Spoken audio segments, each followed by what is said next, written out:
She packed a bag while we were arguing. She left. She said she was going off with that teacher of hers, the one she was always talking about, a man twice her age. She has brought shame on this family. The lie was as brilliant as it was monstrous.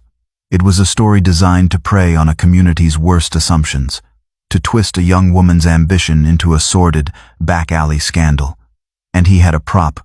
The next morning, after a long, sleepless night during which Renee had been in a state of near catatonic shock, he produced the final, devastating piece of his deception. He handed her a piece of paper, a single sheet torn from one of Aaliyah's own notebooks. On it, in a near-perfect forgery of his daughter's neat, careful handwriting, was a note. It was a cruel, self-loathing confession, full of false shame and a daughter's supposed regret for the pain she was causing.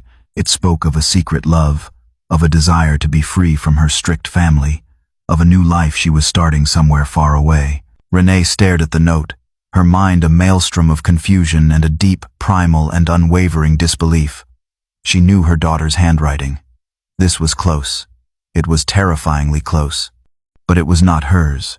The loops were wrong. The pressure of the pen was too heavy. It was a perfect, soulless imitation of her daughter's voice. "This isn't her," she whispered, her own voice a raw, ragged thing. "She didn't write this. Thomas, what did you do? Where is our daughter?" His reaction was not anger. It was a performance of deep, wounded sadness. "Renee, I know this is hard to accept," he said, his voice catching with a perfect, false sob. "But you have to face the truth. Our little girl has made a terrible mistake. She has shamed us. All we can do now is try to hold our heads up and move on." He had created the perfect, closed loop of a lie. Any attempt by Renee to question the story would now be seen not as a mother's search for the truth, but as a woman in denial, unable to accept her own daughter's shameful, voluntary departure. Despite her own profound, gut-wrenching certainty that something was terribly wrong, Renee did what any desperate mother would do. She called the police. The case landed on the desk of Detective Michael Wallace, a man whose cynical worldview had been shaped by 2 decades of dealing with the city's domestic dramas.